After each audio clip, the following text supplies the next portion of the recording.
दो नाम, दो शक्तियां और एक ऐसा सवाल जो सदियों से अनुत्तरित रहा है। एक ने समुद्र लांघ दिया, दूसरे ने स्वयं भगवान को भी झुकने पर मजबूर कर दिया। दोनों वानर थे, दोनों अपराजय थे, लेकिन अगर ये दोनों कभी आमने सामने आ जाते तो कौन जीतता? ये कहानी किसी एक मंदिर की नहीं है, किसी एक ग्रंथ की नहीं है। ये कहानी है उस भारत की जहां पहाड़ बोलते थे, नदियां साक्षी होती थीं और आकाश स्वयं देवताओं का रणभूमि था। एक तरफ था वो योद्धा जिसने अंधेरे समुद्र को एक ही छलांग में पार किया। दूसरी तरफ था वो राजा जिसकी शक्ति का कोई तोड़ नहीं था। एक के भीतर वायु की गति थी, दूसरे के भीतर देवताओं का वरदान। और आज हम इन दोनों की शक्तियों को शास्त्रों की कसौटी पर परखेंगे।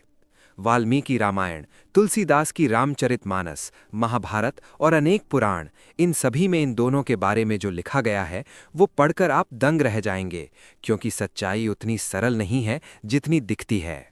दोनों के बीच की तुलना सिर्फ शक्ति की नहीं है, ये तुलना है उद्देश्य की, धर्म की और उस दैवीय सत्य की जो हर महान कहानी के केंद्र में होता है। लेकिन पहले चलिए शुरू करते हैं वहां से जहां से हर महान योद्धा की कहानी शुरू होती है।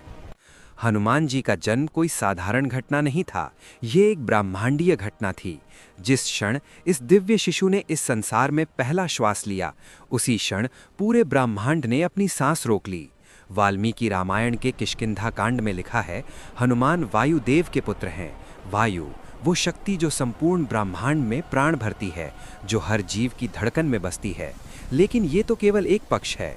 शिव पुराण के अनुसार हनुमान जी स्वयं भगवान शिव के 11वें रुद्र अवतार हैं, यानी उनके भीतर रुद्र का वो अग्नि तेज है जो प्रलय का कारण बन सकता है। माता अंजना और पिता केसरी उनके माता पिता हैं, लेकिन उनका वास्तविक स्रोत वो ईश्वरीय और ब्रह्मांडीय है।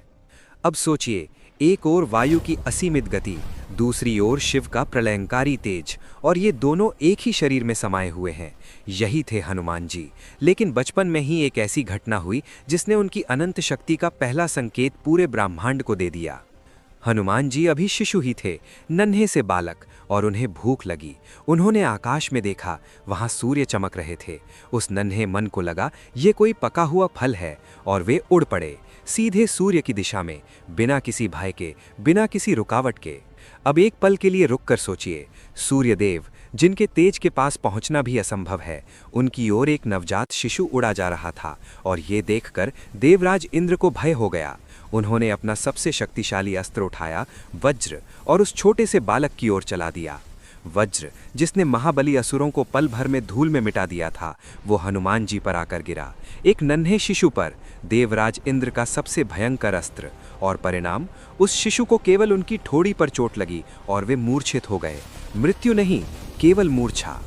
वो दिव्य बालक आकाश से नीचे गिरने लगा, धीरे धीरे बादलों को चीरते हुए, और इस दृश्य को देखकर पूरे ब्रह्मांड में एक अजीब सी चुप्पी छा गई। लेकिन ये चुप्पी किसी शांति की नहीं थी, ये तूफान से पहले की खामोशी थी। जब वो बालक पृथ्वी पर गिरा तो पहाड़ कांप उठे, धरती फट गई, और दूर दूर तक वायुमंडल में एक कंपन फैल गया। लेकिन वो बालक जीवित था। ये इस बात का पहला और सबसे बड़ा प्रमाण था कि ये कोई साधारण जीव नहीं है। पिता वायुदेव को जब ये पता चला तो उनका दुख क्रोध में बदल गया, और उस क्रोध में उन्होंने एक ऐसा निर्णय लिया जिससे समस्त सृष्टि थर्रा उठी। उन्होंने अपनी सांस रोक ली। पूरे ब्रह्मांड में वायु का प्रवाह बंद हो गया। जंगलों में पत्ते मुरझाने लगे, नदियां थम गईं, जीव जंतु तड़पने लगे, स्वर्ग के देवता घबरा उठे। जब एक पिता का हृदय टूटता है तो उसका दर्द सिर्फ उसका नहीं रहता, वो पूरे संसार को महसूस होता है। तब एक के बाद एक सभी देवता उस नन्हे बालक के पास आए। ब्रह्मा जी, सूर्यदेव, वरुण देव, यमदेव, कुबेर देव, सभी ने अपने अपने दिव्य वरदान उस नन्हे बालक को दिए। और इस तरह वो नन्हा सा बालक संसार की सबसे असाधारण शक्तियों का संगम बन गया। हर देवता ने जो वरदान दिया वो एक अलग और अनमोल उपहार था। ब्रह्मा जी ने दीर्घायु दी, इंद्र ने वज्र से भी कठोर शरीर का वरदान दिया, सूर्य ने अपने तेज का अंश दिया, वरुण ने जल से रक्षा दी, और इस तरह वो नन्हा शिशु जो मूर्छित था, दिव्य प्रकाश से जगमगा उठा। लेकिन इस उपहार वर्षा के बीच एक ऋषि ने एक ऐसा श्राप भी दिया जो इस पूरी कहानी का सबसे महत्वपूर्ण मोड़ साबित होगा। उन्होंने कहा, ये बालक अपनी शक्तियां भूल जाएगा।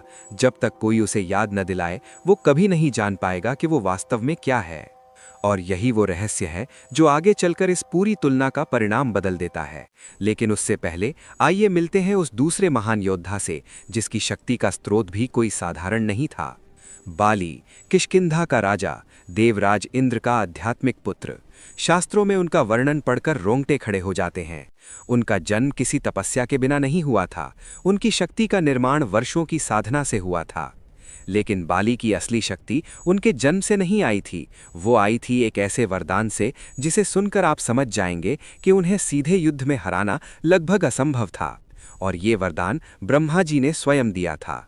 वरदान ये था जो भी योद्धा बाली के सामने युद्ध में आएगा उसकी आधी शक्ति स्वतः बाली में समा जाएगी। बस इतना।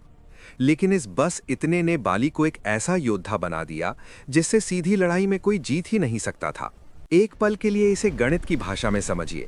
अगर आपकी शक्ति 100 है तो बाली के सामने आते ही वो 50 हो जाएगी और वो 50 बाली की शक्ति में जुड़ जाएगी। यानी जितना शक्तिशाली आप हैं बाली उससे भी अधिक शक्तिशाली बन जाता है। ये वरदान नहीं, ये तो युद्ध का गणितीय असंतुलन था। और इसी वरदान की वजह से बाली ने वो किया जो शायद किसी और के लिए संभव नहीं था। उन्होंने लंकाधिपति रावण को हराया। हाँ, वही रावण जिसने कैलाश पर्वत को उठा लिया था, जिसने देवताओं को पराजित किया था। वाल्मीकि रामायण के उत्तरकांड में ये कथा आती है। रावण बाली को चुनौती देने गया था। बाली उस समय समुद्र के किनारे संध्या वंदना कर रहे थे। रावण ने पीछे से आक्रमण किया और बाली ने बिना घबराए पलटकर रावण को अपनी बाहों में जकड़ लिया। रावण छूटने की कोशिश करता रहा, तड़पता रहा, लेकिन बाली की पकड़ से बाहर नहीं निकल पाया। और फिर बाली उड़ गए, रावण को बगल में दबाए हुए, जैसे कोई सामान्य वस्तु हो। महीनों तक बाली ने रावण को बंदी बनाकर रखा। ये दृश्य इतिहास के सबसे चौंकाने वाले दृश्यों में से एक है। वो रावण जिसके 10 सिर थे, जिसकी 20 भुजाएं थीं, वो बाली की बाह में कैद था। लेकिन इसका कारण था, रावण ने सीधा युद्ध किया था, इसीलिए बाली का वरदान सक्रिय हो गया। अब इस वरदान की सीमाएं भी समझिए। अगर कोई सामने से नहीं लड़ा तो वरदान काम नहीं करता। और यही वो कमजोरी थी जिसे भगवान राम ने देखा। यही वो सत्य था जिसने इस पूरी कहानी की दिशा बदल दी। लेकिन अभी हम वहां नहीं पहुंचे हैं। अभी हमें दोनों की शक्तियों की सीधी तुलना करनी है, शास्त्रों के प्रमाण के साथ। तो चलिए एक एक बिंदु पर नजर डालते हैं। पहला बिंदु, शारीरिक बल। बाली ने दुंदुभी नामक असुर को, जो भैंसे के रूप में था और पर्वत के समान विशाल था, उठाकर 1 योजन दूर फेंक दिया था। ये एक असाधारण कारनामा था जिसे देखकर स्वयं ऋषि भी हतप्रभ रह गए। और हनुमान जी, सुंदरकांड में वर्णन आता है कि जब उन्हें संजीवनी बूटी खोजने का समय नहीं मिला तो वे पूरे द्रोणागिरी पर्वत को उठाकर उड़ गए, एक हाथ में, हिमालय से लंका तक, बिना रुके। आधुनिक भूगोल के अनुसार द्रोणागिरी पर्वत का अनुमानित भार हजारों टन से अधिक होगा और हनुमान जी ने उसे एक हाथ में उठाकर उड़ते हुए पूरी रात में पार किया। शारीरिक बल में हनुमान जी का पलड़ा स्पष्ट रूप से भारी है। दूसरा बिंदु, गति। हनुमान जी ने 100 योजन का समुद्र, लगभग 1400 किलोमीटर, एक ही छलांग में पार किया। और ये भी तब जब रास्ते में सुरसा, सिंहिका और मैनाक जैसी बाधाएं थीं। फिर भी वे रुके नहीं। शास्त्रों में हनुमान जी की गति की तुलना स्वयं वायु से की गई है। वे वायुपुत्र हैं और गति में वे अपने पिता के समान हैं। बाली के बारे में गति का कोई ऐसा विशेष उल्लेख शास्त्रों में नहीं मिलता। गति में हनुमान जी का स्पष्ट लाभ है। तीसरा बिंदु, अभेद्यता। हनुमान जी को ब्रह्मा जी का वरदान है, वज्र से भी कठोर शरीर का। इंद्र का वज्र भी उन्हें स्थायी रूप से हानि नहीं पहुंचा सका और ये उनके शैशव काल में ही सिद्ध हो चुका था। लंका में जब मेघनाथ ने ब्रह्मास्त्र से हनुमान जी को बांधा तो हनुमान जी ने स्वयं बंधन स्वीकार किया, सम्मान के कारण। अस्त्र ने उन्हें वास्तव में बांधा नहीं था। और जब रावण ने उनकी पूंछ में आग लगाई तो उसी आग से उन्होंने पूरी लंका जला डाली। बाली भी अत्यंत बलशाली थे, इसमें कोई संदेह नहीं, लेकिन उनकी अभेद्यता का स्रोत उनका वरदान था। यदि वरदान काम न करे तो उनकी प्राकृतिक अभेद्यता सीमित थी। और यही कारण था कि भगवान राम ने उन्हें पेड़ के पीछे से छिपकर बाण मारा। ये एक रणनीतिक निर्णय था। सामने से लड़ते तो बाली का वरदान सक्रिय होता और भगवान राम की आधी शक्ति बाली में चली जाती। भगवान राम सर्वज्ञ थे। वे जानते थे कि इस वरदान को कैसे निष्प्रभावी करना है। चौथा बिंदु, दिव्य अस्त्र और सिद्धियां। बाली के पास शास्त्रों में कोई विशेष दिव्य अस्त्र का वर्णन नहीं है। उनका युद्ध पूर्णतः शारीरिक बल पर आधारित था, मुष्टि युद्ध, कुश्ती और कच्ची ताकत। हनुमान जी के पास गदा तो थी ही, लेकिन उससे कहीं अधिक शक्तिशाली थी उनकी अष्ट सिद्धियां। अणिमा, अणु के समान सूक्ष्म हो जाना। महिमा, ब्रह्मांड के समान विशाल हो जाना। गरिमा, पर्वत से भी भारी हो जाना। लघिमा, हवा से भी हल्का हो जाना। और ये केवल शारीरिक क्षमताएं नहीं हैं, ये वास्तविकता को परिवर्तित करने की शक्तियां हैं। हनुमान जी चाहे तो एक पल में सूक्ष्म हो सकते हैं, अगले पल में ब्रह्मांड के समान विशाल। ये कोई साधारण योद्धा की शक्ति नहीं है। तो क्या इसका अर्थ ये है कि हनुमान जी स्पष्ट रूप से अधिक शक्तिशाली हैं? रुकिए, अभी तक हमने सबसे महत्वपूर्ण कारक पर चर्चा नहीं की है, वो कारक जो इस पूरे समीकरण को बदल देता है। यहाँ एक गहरा प्रश्न है, अगर हनुमान जी अपनी पूर्ण शक्ति के साथ बाली के सामने युद्ध में आते तो क्या होता? बाली का वरदान सक्रिय होता, हनुमान जी की आधी शक्ति बाली में समा जाती। लेकिन, और ये बहुत बड़ा लेकिन है, हनुमान जी की शक्ति की कोई निश्चित सीमा नहीं है। सुंदरकांड में जामवान ने जब उन्हें याद दिलाया, तुम वही हो जिसने बचपन में सूर्य को निगलना चाहा था, तो उस एक वाक्य से हनुमान जी ने अपनी असीमित शक्ति पुनः प्राप्त कर ली। तुलसीदास जी ने हनुमान चालीसा में लिखा है, अष्ट सिद्धि नव निधि के दाता, असवर दीन जानकी माता। हनुमान जी केवल शक्तिशाली नहीं हैं, वे शक्ति के दाता हैं। वे दूसरों को शक्ति दे सकते हैं। ये एक अलग ही स्तर की दिव्यता है। अब सोचिए, अगर हनुमान जी की शक्ति अनंत है तो उसकी आधी भी अनंत होती है और बाकी आधी भी अनंत रहती है। बाली का वरदान परिमित शक्ति वाले प्रतिद्वंद्वियों के लिए काम करता था। जब प्रतिद्वंद्वी की शक्ति ही असीमित हो तो आधा कैसे मापेंगे? ये एक गणितीय और दार्शनिक विरोधाभास है। एक अनंत समुद्र को बांट दो, दोनों भाग फिर भी अनंत रहते हैं। बाली का वरदान एक महान शक्ति थी, लेकिन जब सामने अनंत हो तो गणित काम करना बंद कर देता है। लेकिन कुछ विद्वान एक और महत्वपूर्ण पक्ष रखते हैं। वे कहते हैं हनुमान जी पर एक श्राप था, अपनी शक्ति भूलने का। तो व्यवहारिक रूप से जब तक कोई उन्हें याद न दिलाए वे सीमित अवस्था में रहते हैं, और ये श्राप इस तुलना को और गहरा बनाता है। अगर श्रापग्रस्त हनुमान जी, यानी वे जिन्हें अपनी शक्ति का बोध नहीं, बाली से लड़ते तो बाली का वरदान उन्हें गंभीर नुकसान पहुंचा सकता था। लेकिन जागृत हनुमान जी, जो अपनी संपूर्ण दिव्य शक्ति में हों, उनके लिए बाली का वरदान निष्प्रभावी हो जाता। यानी इस प्रश्न का उत्तर एक नहीं है, ये परिस्थितियों पर निर्भर करता है, और यही इस प्रश्न की सबसे सुंदर जटिलता है। लेकिन अब हम उस तथ्य की ओर बढ़ते हैं जो बहुत कम लोग जानते हैं। बहुत कम लोगों को ये पता है, हनुमान जी और बाली का रास्ता एक बार किष्किंधा में वास्तव में निकट आया था। ये कोई काल्पनिक परिस्थिति नहीं थी, ये रामायण की वास्तविक कथा का एक छिपा हुआ पहलू है। जब भगवान राम ऋषिमुख पर्वत पर सुग्रीव से मिले तो हनुमान जी वहां थे।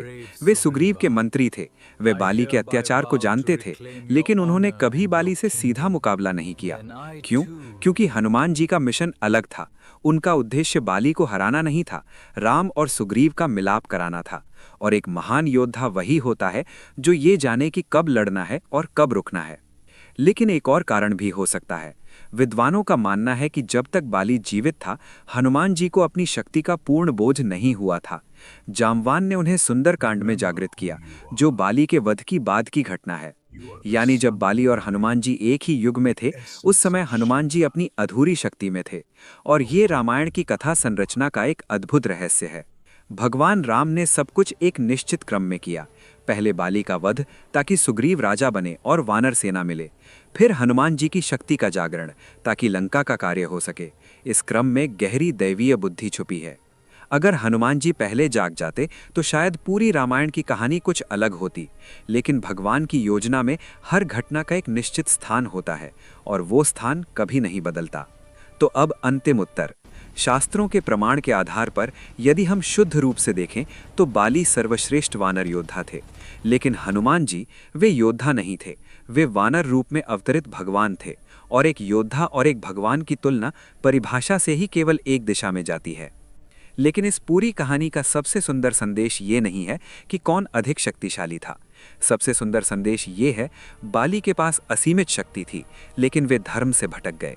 हनुमान जी के पास ब्रह्मांड को हिला देने की शक्ति थी, लेकिन वे हमेशा राम के चरणों में झुके रहे। शक्ति का अर्थ ये नहीं कि आप कितना तोड़ सकते हैं, शक्ति का अर्थ ये है कि इतना सब होने के बाद भी आप कितना जोड़ सकते हैं।